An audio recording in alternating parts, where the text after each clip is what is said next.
Knock, knock. Who's there? It's Jen Rieder. How are you? I'm good. Hi, Jen. How are you? I'm really good, thanks. I'm really good. Gareth, how are you?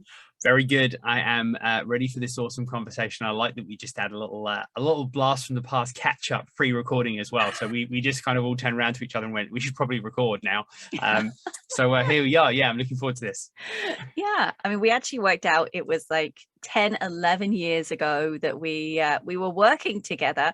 So I always like sharing, how we know our guests. So 10 years ago in, I guess, another one of my lives, I feel like a cat with like 9 lives.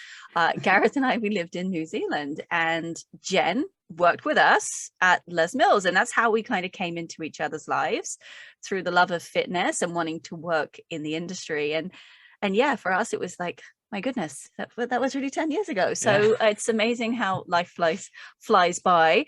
And Jen, you're still in New Zealand, right? I am still in Auckland, New Zealand. Yes. Been here now, as we said, for 10 years. So I remember when Nicky actually employed me at Les Mills. I just moved over from Australia and I was going in for a gym floor role. And yeah, she took me through the interviewing process. So that was really cool.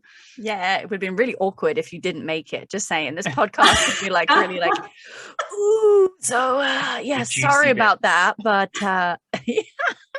Awesome. I don't think I would have held it against you for very long.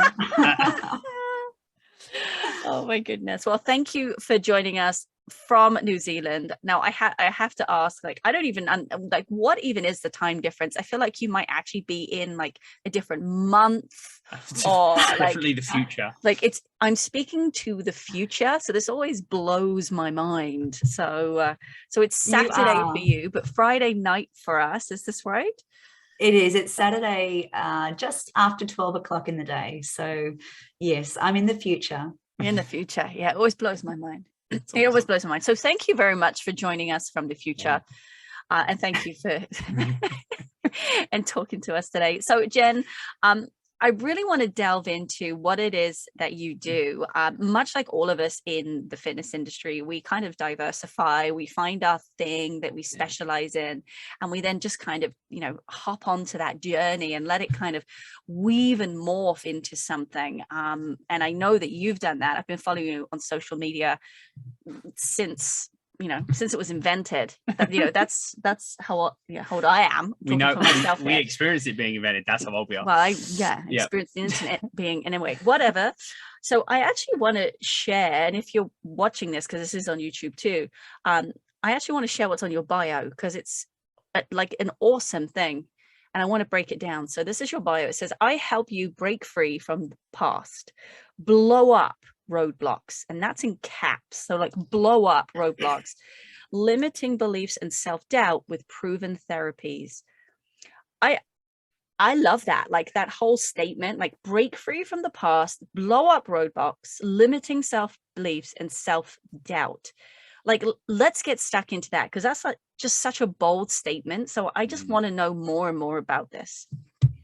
Yeah, well, I mean, I guess what I basically do is mental skills coaching, right? And helping people create new stories in their minds. So, we have an experience in our life. So I'll start, from a child, right? We have an experience in our life that might create trauma or something along those lines. Now, trauma to a 5-year-old, now you've got a 5-year-old, so you'll relate to this.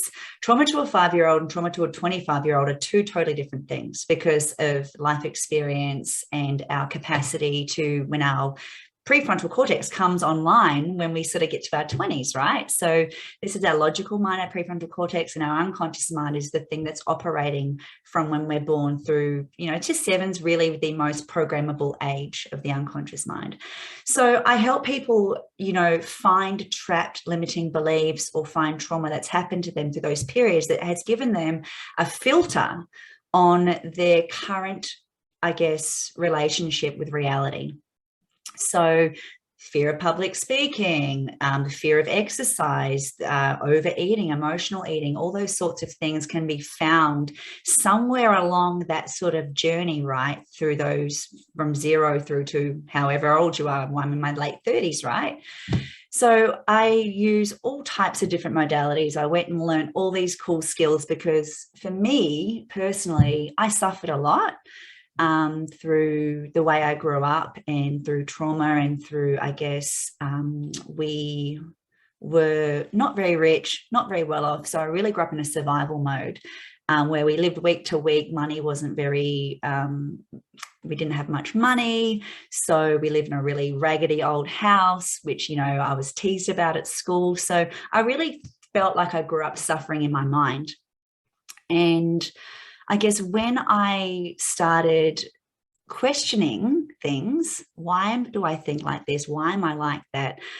I remember one thing my mum said to me, and she goes, you know, if you ever go and pick a book, it will find you. So I just walked, I thought there must be more to this stuff because there's other people out there doing things that I want to do, but why can't I do those things? Or why don't I believe I can do those things? So I literally walked into a bookshop and looked at all the books and just grabbed the book that stood out to me. And that book was Ask and It Is Given by Esther and Jerry Hicks. And that book literally changed my life. So reading that book about Ask and It Is Given, which is basically the principles around the law of attraction and manifesting things through thought and belief. And I read that book and I started on this crazy journey of self-discovery. And that's where it all really began for me. So through learning all that, we fast forward, 15 years from there, and I just dived into hypnotherapy, timeline therapy, Ho'oponopono. I've done some psych papers. I'm doing Marissa Peer rapid transformational therapy training at the moment. Just all these things, I'm gathering all these tools to be able to help people break free from the stuff that's holding them back. Amazing. I love that. I love how it started just with that one spark from your mom, right? And then that one book. And sometimes that's all it takes, right? Just that one moment to change trajectory, whether it's a career change. We spoke about moving to different countries before we started to record, but I love how simple it can actually be. And maybe this is something that you talk about, when you're with your clients, is I guess we do get so fogged in our mind, and then we become overwhelmed, and then we don't know where to start. So, perhaps it is just as simple as one change. Am I anywhere close to the truth? Like, to me, that's how it kind of can seem. 100%, right? Like, all it takes is that moment to think a different thought and to want something different. And if you trust that and you surrender to that, you'll be guided, I believe. I feel like I was guided, right? But you need to get out of the way. And sometimes we fight too hard for things for change. And by fighting for it, we're resisting it instead of allowing it to happen to us. So, I fought for many years resisting change, and I fought because I was basically for the first 25 years of my life in survival mode. And survival mode for most people is, you're so worried unconsciously, you probably wouldn't understand if you were doing it consciously, but you're so worried about just surviving because of the primitive programming in our mind that the unconscious mind's prime objective is to keep you alive. Right. So it learns things to keep you alive. And it's like, you don't do anything else but that. Otherwise, you're threatening your survival. So I grew up in survival mode, and survival mode, you are very narrow, I guess, tunnel visioned is what I'm trying to say. And you can't see possibility. You can't see opportunity because you're just worried about getting from A to B. And I was so worried about getting from A to B. I wasn't abundant. I wasn't seeing opportunities. I was too scared to invest in myself to grow. I was just fear. Fear was sort of governing my whole life until I started diving into these books and educating myself, learning, going out and speaking to people, like even just moving countries, which we spoke about briefly, was such a huge deal for me. No one in my family had moved countries ever. And, I remember my mum bawling her eyes out and being like, I can't believe you're doing this to me, like just this guilt trips because of her own fears and insecurities, right?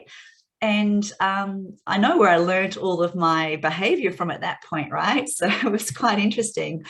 She totally supports me now, of course, but when you threaten the survival mechanism in our brain, which is there to keep us alive, we all freak out. So it does just start with one thing to really answer your question, Nikki. And that one thing is just doing one thing different.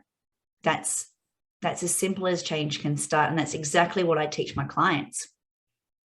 Yeah, that's so powerful. And it crosses over to so many forms of coaching in that changing that one thing, right? And it's also, it's in my experience, has helped so many people, me included, with managing that overwhelmed feeling, because there is, when you're stuck in that place, right, there's so many things like I've got to change, but it's like I always refer to it as an ecosystem, right? You've got your relationships, you've got your nutrition, you've got your fitness, you've got all these different aspects of your life, and when all of them seem like they need to be adjusted, we just don't do any, right? We fall in that trap of just procrastinating. So I always look at that, right, with people's nutrition and people's fitness is just one little thing, right? Just add in one tiny thing and work on that. And I love one of my favorite books is Atomic Habits by James Clear.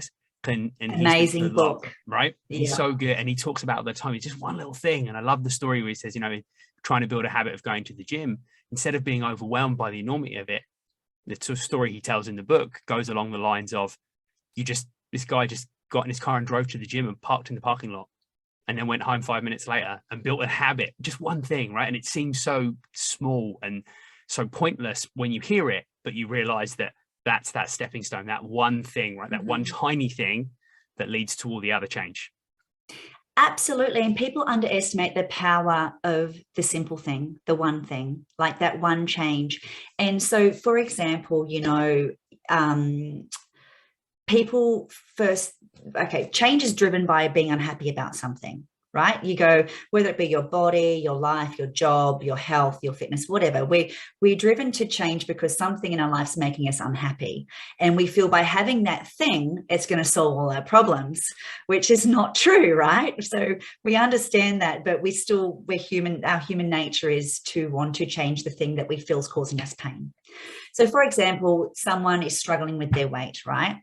And they think the solution, that's the symptom, right? That's not the cause. And as fitness coaches and working in the health industry, we understand that. But the cause is, well, they're obviously not making time for themselves. They're going to bed too late, so they're not waking up early enough. They're not moving their body. And the symptom is being overweight or being unhappy with their body shape or their health.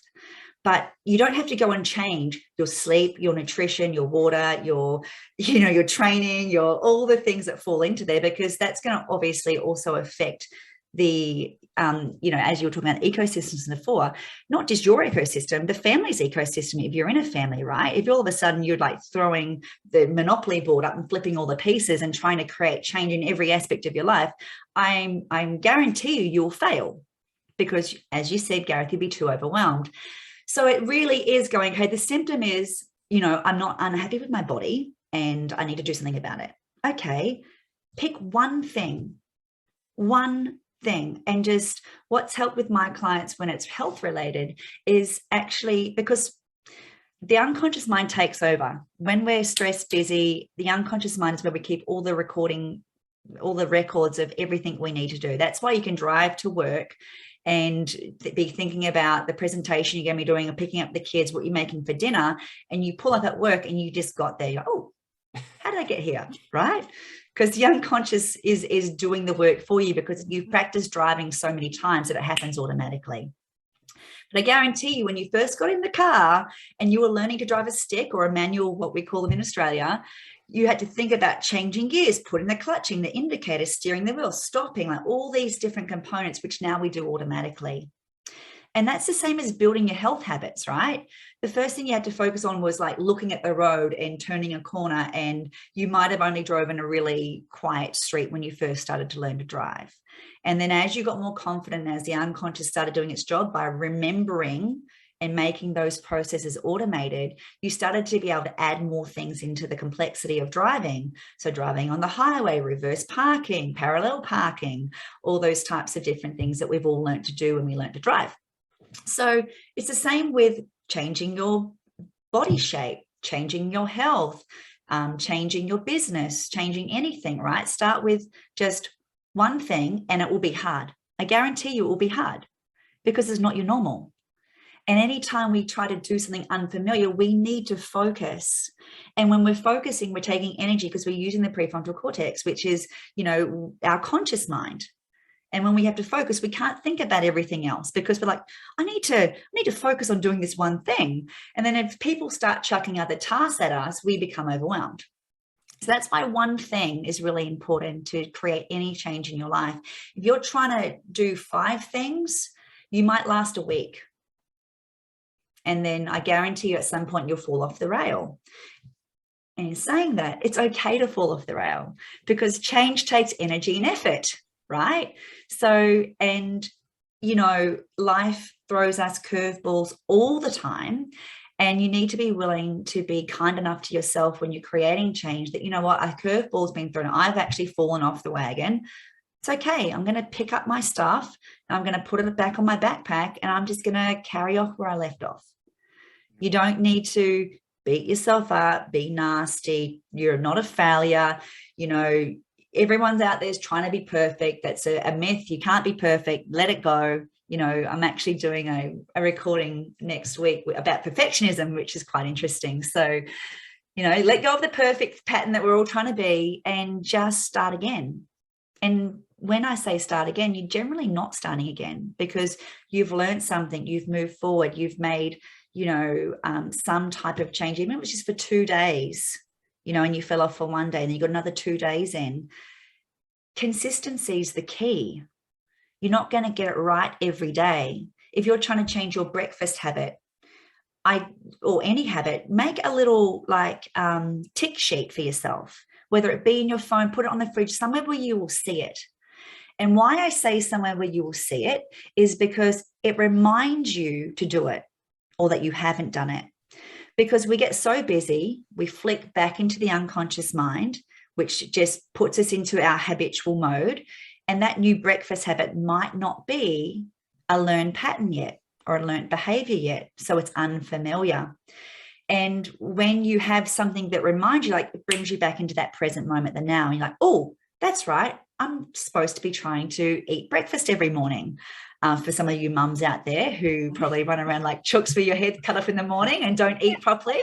So if you've got it on the fridge or somewhere that's going to remind you, it's a perfect start. And it's really that simple.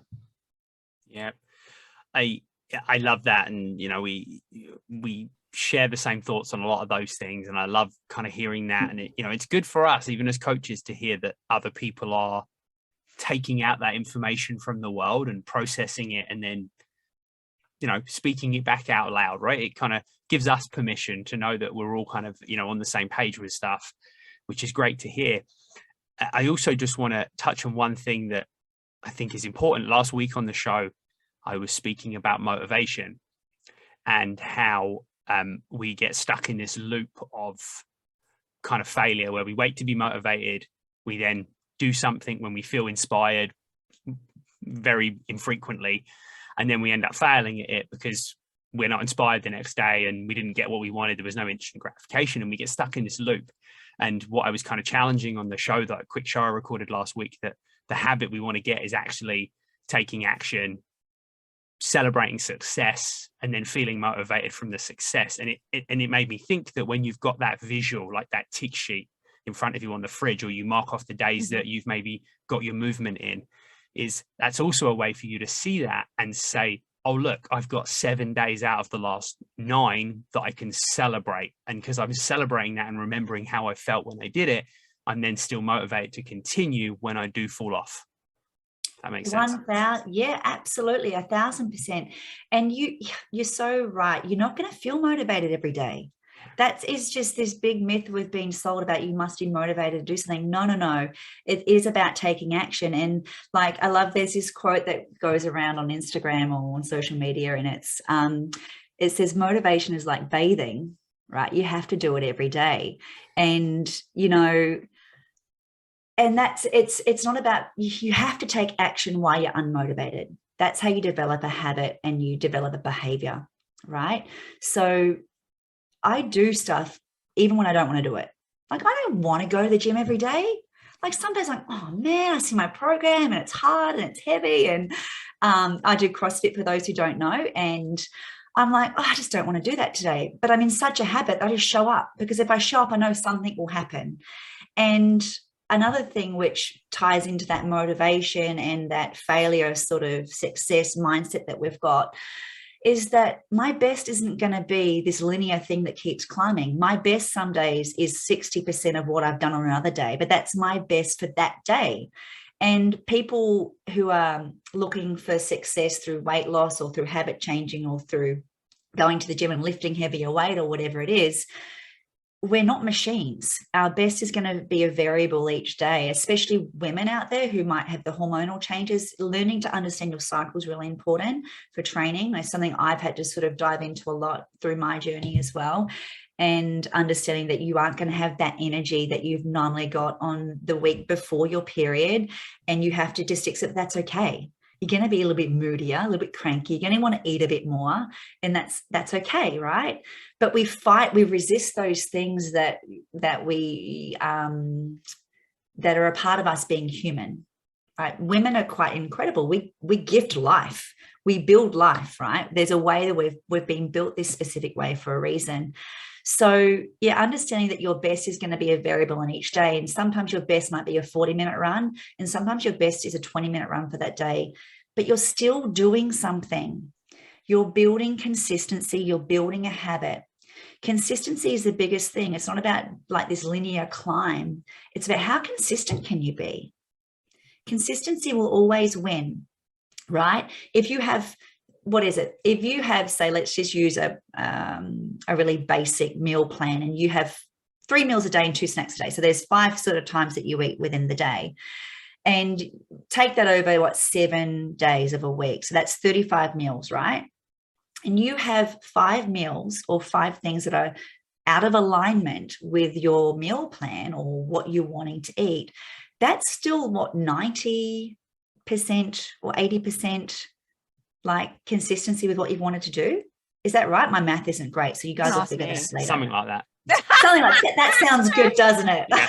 It's still a high percentage. Exactly. That's it. Yeah. That's you. the one. Yeah. You got it. It's still a massively high percentage, and people get one meal off track and they throw their toys out. I've failed. I haven't done good enough. Oh my God, I'm just going to eat all the cookies now because I had 2.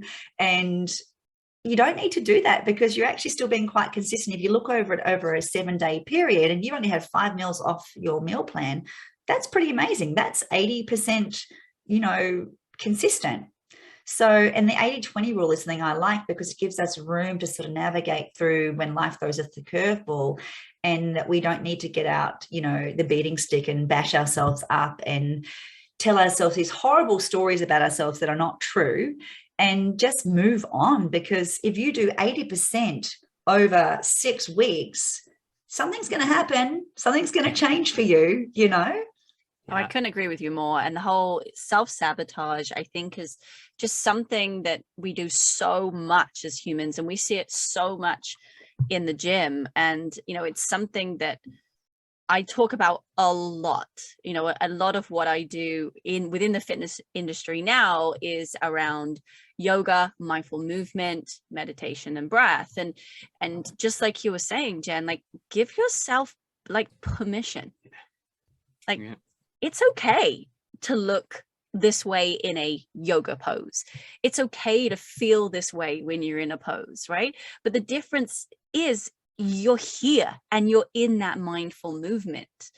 And it frustrates me to no end when people are like, oh, no, you're here. Like that in itself is worth celebrating. So I'm just, you obviously being way more into mindset and understanding this more than I, like, why is self-sabotage, that kind of negative talk, that mindset, such a big thing, a big hurdle for people? Yeah, well, really, it comes back to limiting beliefs, right? We develop these limiting beliefs all through our life. And the 3 biggest ones that I come across, like at the root cause of most things, is 1, I'm not enough. So people feel like they're not enough. So when they might eat off their meal plan, for example, or miss a day at the gym, there's another thing that ties into their story about them not being enough. So if they're not enough, they know as well, energy starts dropping, the narrative starts changing in their mind. So the mind likes to go out and collect like thoughts. So if you start thinking, oh God, I'm hopeless, it will go and find something in your environment or in your past that actually gives like a confirmation bias of that. So it will go, okay, you're hopeless. Yeah, remember that time you did that? Remember that time you said that and everybody laughed at you? Remember the other time you missed the gym and you ate like shit last week too? So you know what? You are just really hopeless and you shouldn't, just stop trying. Like, don't even bother. Like, just eat the rest of the cookies. You're all right. Just lay on the couch. You can start again tomorrow. And this narrative starts, right? And it's having the power that self-sabotage. So sorry, I'll go through the beliefs first. So I'm not enough. The second one is I'm different. So that people believe they can't get something that somebody else has or achieve something, whether it be the physique, the habits of going to the gym or the job or the money or whatever it is. They believe they're different, so they can't achieve that. So they look, and by default, just by being different makes us all the same. So really, we're all the same just by being different, right? But these are just the beliefs that I come across. And the last one is, which I had all three of these, by the way. So the last one is, it's not available to me. So these core limiting beliefs that we had, I'm not enough, I'm different, it's not available to me, basically drive what we think we can and can't achieve. And everyone's will be slightly different depending on their past and the things that they've experienced and the reality, the filter they've put on their own reality about themselves. So it's not available to me. You just think, well, that house isn't available to me. That relationship's not available to me. That body's not available to me. That health or wealth is not available to me. And so what we do is we might get a little bit of momentum. But because the unconscious mind is the driver of everything for us, as soon as we fall into it, so we become not present, so we're not in the now, we're not using our prefrontal cortex, that belief takes over.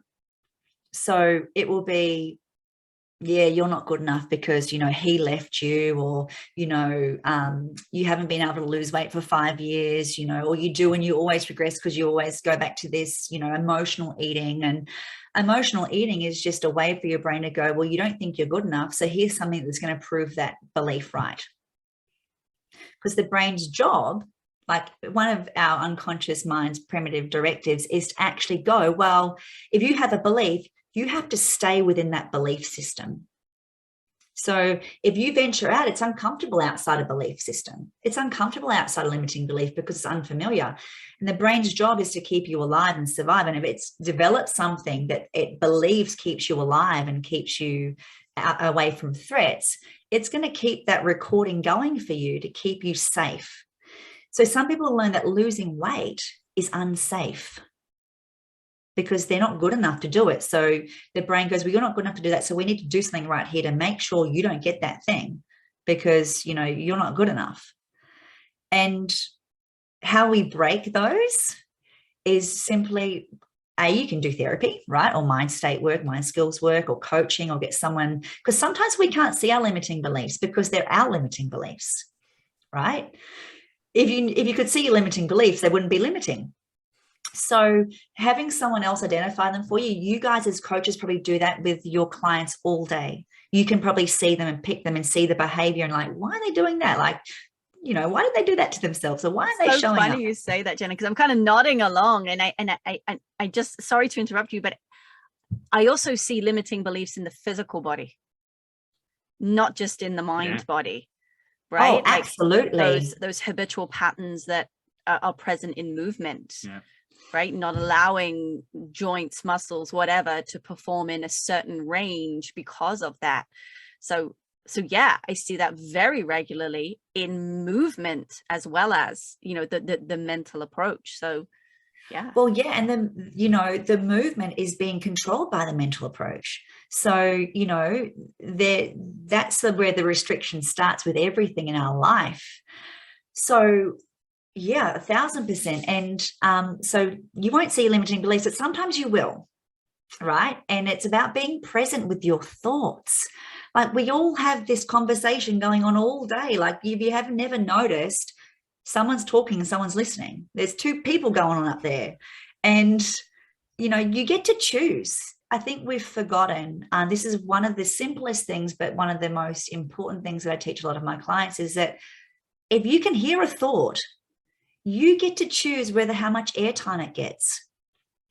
So I learned from this really amazing psychologist that, and I'll tell this, I'll share this tool with you because I think it's really powerful. You can imagine, right, that you're sitting down watching a stage, you're the audience. And on that stage, there's all these different characters, right? So you get to sit down, you watch all these different characters, which are all just your thoughts up there on the stage. Now, say let's use a negative thought comes through about yourself. I'm hopeless, I'm useless, I'm never going to lose this fight, I can never get it right, God, I'm terrible. You have a spotlight as the person watching the stage, all those characters up there, and you get a choice with who gets the spotlight for the longest. Because we never get rid of negative thoughts because we live in a world of duality. So we have to have a positive and negative. We have to have black and white. There's no down without up. So we're never going to get rid of negative thoughts. That's a myth. But we get to control how much airtime they get. So you can move that spotlight off that negative thought whenever you like. You can interrupt it. You can stop it straight away. And I like to use that analogy because, you know, it gives you back your power. We think we're powerless, and it's like, no, you're not powerless. You can choose your thoughts. And people who have got positive mindsets, optimists, who have a great outlook on life, all those things, it's practiced. They choose that way. A pessimist practice being a pessimist. Someone, you know, so it's, what do you want to practice? Yes, it takes time. Yes, it takes discipline, right? Because you need to be aware of the thought that you don't want to invest time in, that it's there. You know what? Not today. And simply interrupting it just like that. You know what? That's not me anymore. One of the powerfulest interrupters you can do to your negative thoughts. When it comes up, whether it be, oh, mums, God, you know, some mums feel really bad about their parenting, right? And seriously, mums and dads, sorry, Gareth, you guys are just doing your best with what you've got in the moment, right? So, and we beat ourselves up about, oh my God, you know, I did this, I shouldn't have said that to the kids, I shouldn't have yelled, da, da, da, da, da. You can simply go, you know what, that's not me anymore. I'm a great parent. I'm doing my best with what I've got, and I am human, and I've learned from, you know, whatever it is that you did, that's not me anymore. And then enough, if you say that's not me anymore enough times, the brain starts to not fire and wire that synaptic connection of that negative self-talk route that you continually go on. And I love that's not me anymore because it's a statement. That's not me anymore. It's a statement to the mind, and the mind actually responds to clear instruction. So if you're like, maybe I'll go to the gym tomorrow, or maybe I'll start my meal prep tomorrow, or maybe I'll put the garbage out. Sorry, it's not a clear instruction. So one of the things, if you take anything away from this podcast, if you decide to listen to us, is that your brain takes clear instruction. If you're not giving it clear instruction, expect not to have a clear life. Expect not to have clear boundaries. Expect not to be disciplined. Expect not to have motivation. So I'll repeat it one more time because I love it.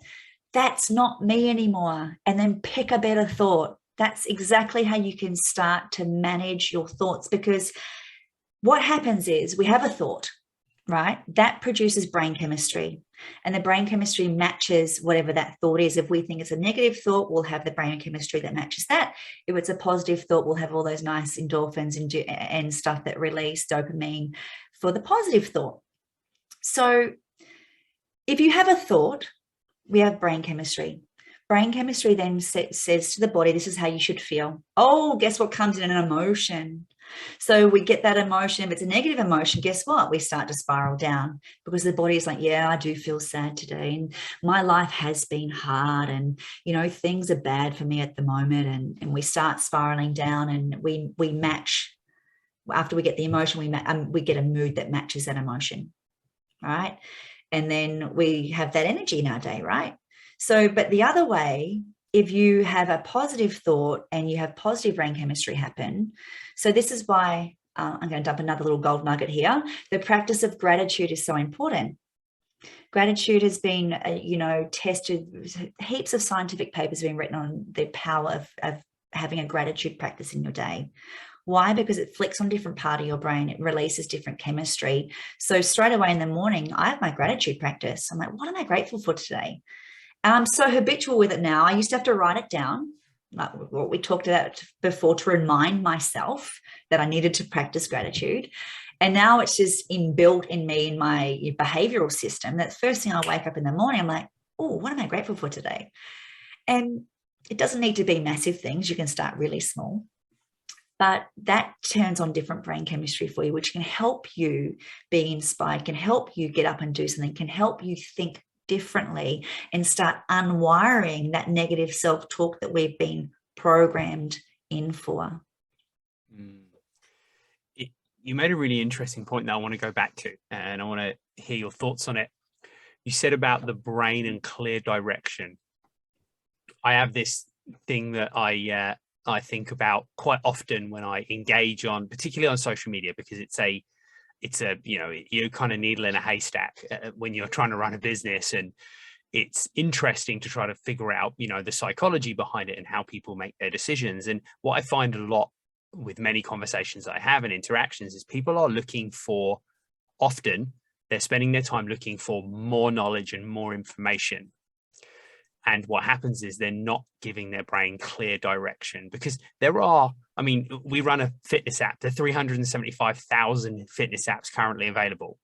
So if somebody's looking for the best fitness app, good luck. You'll spend the 10 years it's going to take you to get in shape. You'll spend finding the app you want, and then you won't be in better shape. So where I see that kind of linking is, I feel as though we just need to trust in someone or something and give ourselves clear direction. This is the path I'm going to follow. Because let's be honest, we say this at the end of the show, it's on the outro of the show. The fitness industry particularly is 90% opinion and 10% fact. So everyone's doing the same stuff. We're just tweaking it a little bit, right? I'd just love to hear your thoughts on that, as well as you think that is a accurate assumption of how a lot of the time we operate in the world. Yes, it is. And it is about picking one thing and just doing the one thing. Pick one thing, because you're always going to be challenged with choice. We live in there's so much choice. I get overwhelmed with choice sometimes. I was looking at doing, I think I told at the start of the show, like a psychology paper, and the amount of places that provide this online learning platform now, it's like, well, I don't know. I just want a good one. I want to start, I don't know which one's the best. And then all of a sudden, because of the, our artificial intelligence, I get flooded with these ads about psychology papers on my phone. But yeah, pick something and stick to it. You can have the best trainer, the best nutrition plan, the best mindset coach, the best business coach, whatever it is. But unless you actually do the work and do the thing, it's not going to work for you. Like you don't have to have the best of everything to be able to make change. Just pick one thing, commit, be consistent, and something will happen. You don't need to wait for the best personal trainer, the best app, the best coach, the best therapist. So if you just pick one thing and you're consistent, something will change. But it also ties into something else that I want to fill you guys in on about social media and when people are scrolling, right? Because as you said, there's 75,000 fitness apps out there, right? A lot of the time we've lost connection with people. And I think, we do need connection as humans to thrive. So I think what you guys is doing is awesome because of that, right? But when people are scrolling, right, the brain actually drops out of alpha, beta, right? And we move into, I guess, theta. And theta is basically hypnosis. So when people are sitting there on their phones scrolling, they're actually putting themselves into light hypnosis, because we can all do it to ourselves. It's just a brainwave state, right? So beta is what we operate in through the day, a brainwave pattern, what we operate in, like me and you having a conversation right now. We're in low beta because we're listening, we're engaging, we're concentrating. When we start to drop down to theta, it means we're sort of relaxing more. The nervous system's, really starting to soften. We're sort of thinking about leaning back in the chair. We flick the TV on, or we pick up the phone, right? So the unconscious mind is open to suggestion. Now, that's why it says, when it says buy, that's why things have buy now. Because why? It's an instruction. And when you're in theta, you're taking instructions, right? So anything, if you want to sell something, you need to have a call to action, is what we learn in sales and marketing, right? Which you guys would probably know all about. Why? Because we're in hypnosis and we're doing what we're told in hypnosis. So, the clear call to action of when you're scrolling through and buy now, get this now, this is going to fix you because you're broken and our app's the best. People are going to be buying things more easily because they're not actually conscious. Does that tie into some of your question? No, it does. Yeah, absolutely. And it opens my eyes as well a little bit more, right? So it was a good expansion on, yes, we just need to make a decision. But yeah, we just get lost in that, right? And then maybe that's why people are unlikely to commit to a solution. We'll call it a solution, depending on what it is you're looking for, because they've likely they've dived headfirst into something because of that state previously, and it's not worked for them, right? We constantly get that. People have so many objections to why I don't want to invest in myself in any capacity, and it's never what people say it is. It's all about commitment. They don't want to commit, right? Yeah. And they don't want to commit because they've been burnt, because they've, like you said, and likely this day and age, we sat there and we've just gone, oh yeah, I'll do that. I've done it. Oh yeah, I'm gonna do this course, and then I never, right? So I purposely, when I recently enrolled in a courses, I purposely didn't do that. I went and I spoke to a few people, and I made my decision without looking into any other courses. I spoke the course that came up for most people is the one I went with, without doing any research. For that reason, because I knew I would do exactly that and then end up in something I didn't want to be in. So yeah, it ties in spectacularly to what I was thinking. But I also think, going back to that kind of hypnosis state, I think people typically are terrible at making decisions. Typically, right? I am way too emotional around decisions. I know this because what was it? The program design, what's it called? Human design. Yeah, we had a human design reading, and yes, it was very interesting. Anyways, I'm not getting into that right now. What I'm trying to say is generally people just don't like making decisions. So I guess when you're in that state and somebody is saying, buy this or do this, we're like, well, that's great, because I don't have to make that decision and I'm just going to go for it, right? So I think I think social media plays on that a little bit, right? TV plays on that a little bit. To get you to they're very smart systems. They know exactly what they're doing, down to the colors they're using to advertise. Trust me. And it's kind of scary, right? And that's all here. That's all in your head. So I'm going to put my call to action out. Like, if you want to get into that state of hypnosis and make clear-cut decisions, let's get to yoga. Let's do some breathing and some meditation, because I can get you into that state, right? But it's in a healthy environment where you're just going to actually make some great choices and not buy a snooty. Yeah. Funny you should say that. My niece and my sister just bought some hoodies when I was over. There you go. They kind of look comfy. Online. At 3 a.m. Yeah, probably. Oh, dear. You know what? I love yoga for that, because a lot of us are living in survival mode, which I sort of briefly talked about at the start of the show. And, yoga brings us back into equilibrium, right? It brings our connection back to our body. A lot of us are not connected to our body. And, when you're in a state of obviously, when you do yoga, you calm the nervous system right down at the end. What's it called where you lay at the end? I love that. Oh, Shavasana is Shavasana. Take me to Shavasana straight away. Yes. Sleepy pose. That's what I call it. Okay, sleepy pose. Yeah. Anyway, that is the perfect, what we all need to be doing. at some point in our day. I mean, we live in this highly stimulated environment and we're actually not connecting with our bodies and we don't know what our bodies needs. And coming back to what Gareth and I were talking about earlier about, and you, Nicky, about the emotional eating, it's because we're not allowing ourselves to feel our emotions. We then stuff something in our mouth to suppress that feeling because we haven't been taught how to feel or deal with our emotions. And then when you come conscious again, because the unconscious mind's running that part of you, you're like, oh, fuck, why did I eat all the cookies? My God, the bag's empty. Have you ever done that? Reached into like the chip bag or that, and it's like, it's empty. It's like, oh my God. Right? Freak out mode comes on straight away. And so if you, don't eat in front of the TV. Okay. Don't eat in front of the TV because TV, as we talked about, is putting you into hypnosis. So you will just zone out and keep eating. Or with your phone, practice eating present. That will help you with any emotional eating. That's a good start anyway. And practicing something like what you do, Nicky, yoga or meditation or something, but that where you get to connect properly with your body, your breath, your nervous system gets into that parasympathetic zone where all the healing happens and the rest happens, because a lot of us are in that survival mode, flight and fight mode all day long, especially parents who are juggling, maybe a business, some kids, or a full-time job, a house, other family members, and sounds then like our house. I'm just about to point to myself. And then probably some animals in there somewhere, So it's really important that we're making that connection on a daily basis, because that will help you coming back to those limiting beliefs. It actually helps you identify them because you become present with your thoughts, like, oh God, I don't want to think that anymore.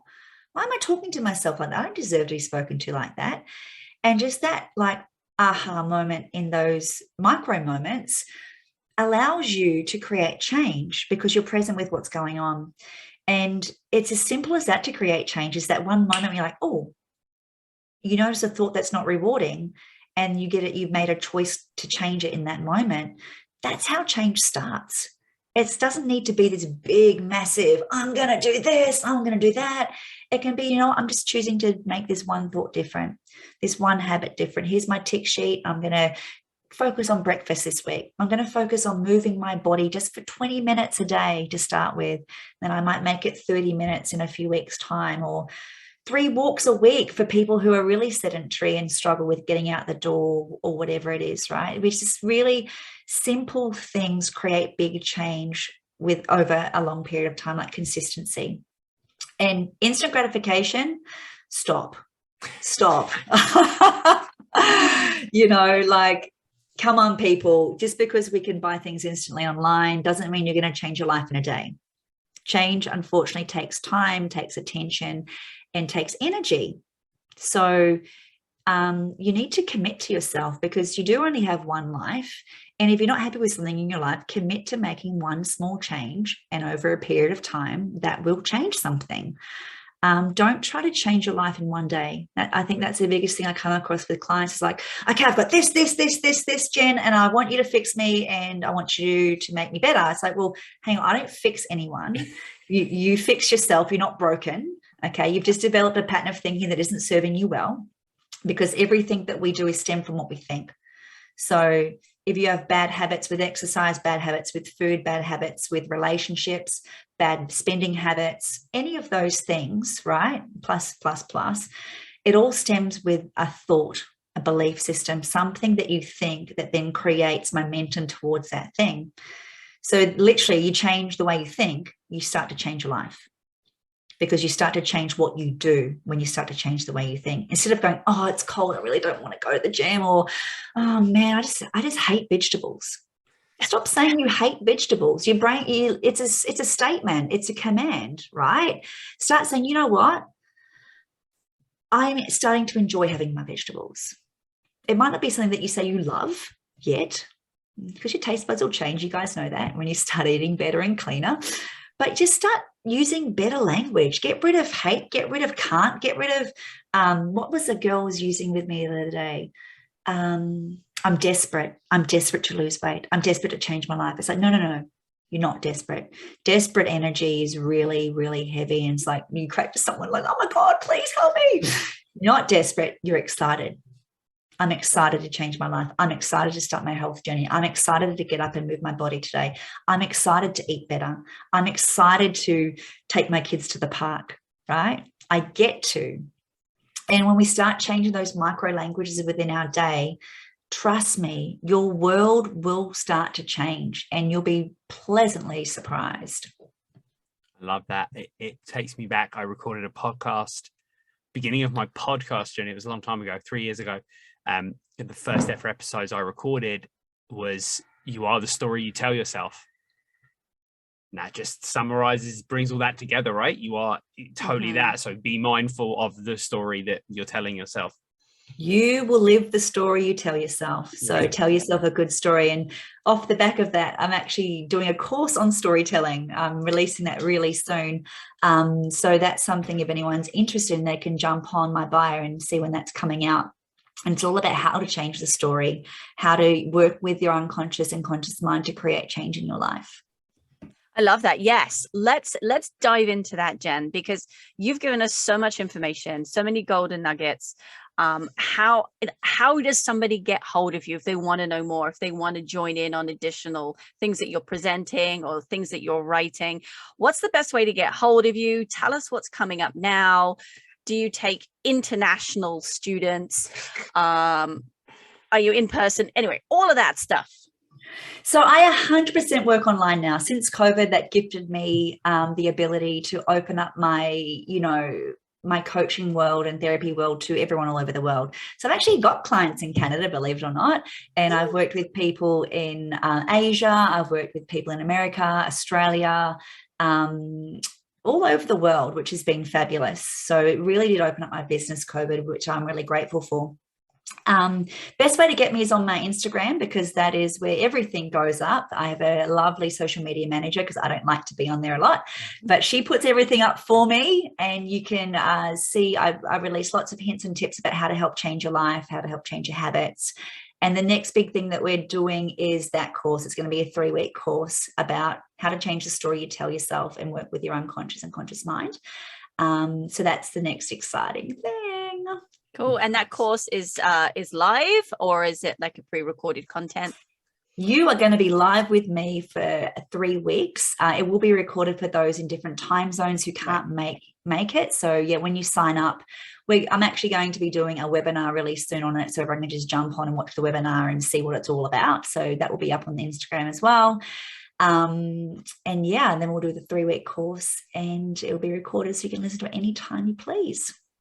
Sweet. So great in talking with you, Jen. And it's just nice to, I guess it's just nice to unpack and talk with somebody who's kind of in the fitness world, but kind of not now a little bit, right?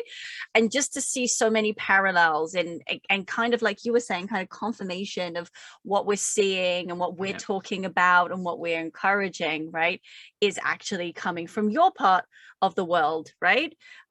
I don't mean country, I mean what you're doing with brains and country, or both, maybe both. Right, but it's good. And I think the more and more we can talk to people about this, and the more and more great conversations we can have, the bigger the ripple effect is going to be. So people really give themselves that self-respect, right? Like, and say, yeah, I am worth it, and my decisions do matter, and I have the power. I think you said that I have the power to change. I have the power to make these decisions. So they just need to give themselves permission. We're waiting for someone to come and save us. It's like, no one's coming to save you. You save you, and just give yourself permission to do that. Invest in it. The biggest thing, like, I'll leave you with this little learning. I think, coming from my background and living sort of in an underprivileged home and in survival mode for many years, I never gave myself permission to invest in myself. And as soon as I did that, like in learning the things I wanted to learn and go, you know what, I'm going to go do that thing, it changed my life, because I moved into more of an abundant mindset as well. And just give yourself permission. Sign up to your app if you're struggling with fitness and stuff and nutrition. Get in contact with you guys. Make it happen. Stop waiting for that perfect moment, the perfect time, the perfect day, the perfect financial situation, because it generally doesn't come. Yeah. Very true. Such a great place to to wrap up the show, and I want to give everyone listening permission to go and share this episode with someone they love and care about, that could also benefit from the things they learn. Here's your permission. You don't have to wait. You just share it with them right now, and be vulnerable enough to say, I listened to this show. I got a lot of great information. Maybe you will as well. And we definitely don't do enough of that in the world. So get out there and share. And know that it's okay to invest in yourself. Yeah. Right. Yeah. We'll go drop money on a car or a house or a computer, but we won't drop money on, helping ourselves. So how often do you see people buying the latest iPhone, right? It's like, where could that $1,000 go or $1,500 go, right? Yeah. You could go to Jen's course. So true. There you go, Jen. Yes, I love it. Well, this has been a pleasure. It's been great to reconnect. Jen, thank you for your time, your energy, and your clear passion about everything you do. Thank you to Nicky, because she's here sitting next to me and chatting away. So thank you. And also thank you to everybody for tuning in. We truly appreciate it. The world of podcasting only goes around with support and you sharing these episodes and anything you get from them. So please keep doing that. And we will catch you on the next episode.